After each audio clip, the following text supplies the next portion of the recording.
Good evening, this is Nicholas from Gandor Gaming, and today I bring you guys my updated Issho deck profile 2024 post Awakening of a New Era.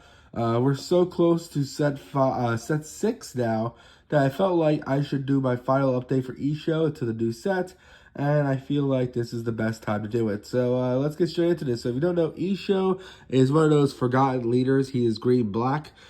He is the only green-black leader until next set, which we get Perona, and he's pretty decent. Basically, he has two really interesting effects. He has the same effect where if you put one dot on him, your turn, he gives all your opponent's characters -1 cost. All the Issho characters, it seems like that's kind of their gimmick. Well, actually, that's not true. There's a really bad Issho blue character, but we don't talk about him. But it seems like the Issho gimmick is that if you put a dot on them, they kind of just like give 1 minus Dawn or like 3 minus Dawn to everything on field, which is pretty interesting. It's a pretty good effect. But the effect that really matters is his second effect, where during the end turn, rest 1 Dawn, and then set one of your green characters or black characters with a cost of 5 or less is active. This is a very powerful effect, allowing you to restand your blockers, allowing you to swing with your blockers on your turn, and then just restand them on, of course, the next end phase. So it's really, really strong. It's just a great card in general. First things first, we're playing the Don Quixote del Flamingo package. So we are playing, I believe, 4 Don Quixote del Flamingo. He is an insane level 10. Simple fact that he freezes everything is a very clutch ability. The fact that he just freezes 3 cards. Never mind, we're just playing 3 of him. We're also playing 3 Issho. Issho is also really, really good. He can rip 2 cards out of your opponent's hand, which is really, really nice. And they have, of course, basically, if they just have 6 or more cards, which is really great.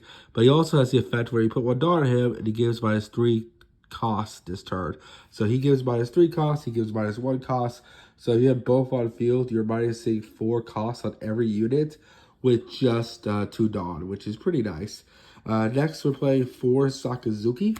Sakazuki is a really, really great Navy card. A lot of people stop playing him because he does require you to ditch a card, which in a lot of tempo decks like blue-black Sakazuki, it doesn't make sense to discard card where you can pop things with your events and things like that. But I feel like he's still a 6K, 7,000 beat stick, which is really insane. And just a really good card in general. Next, we're playing 4 Monkey D. Garp. Monkey D. Garp's insane in this deck, just for a simple fact that you can restand him with his ability. So basically what he does is on main phase, trash a card from your hand. You KO to opponent's character with a 4 or less cost.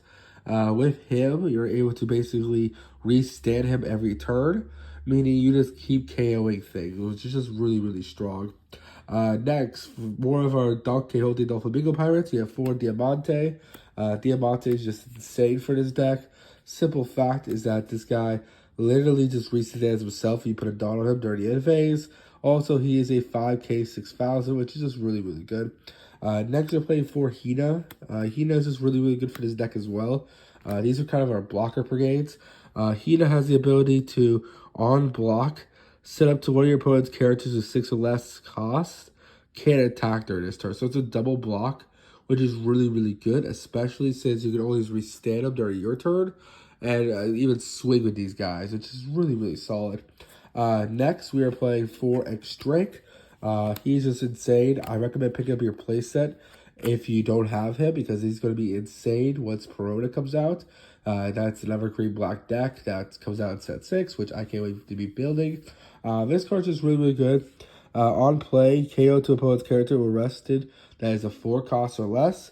Really great card, just a great monster in general. We're also playing 4 Virgo. Virgo is a Navy and Dressrosa Don Quixote del Flamingo Pirates card. So basically it is searchable off the Navy engine and the what's it called, the Don Quixote Pirates engine, which is really, really good. We're also playing 4 X-Drake. X-Drake is just really, really solid as well. He gives all your Navy characters basically a plus 1,000 power if you put a dot on him and he is rested.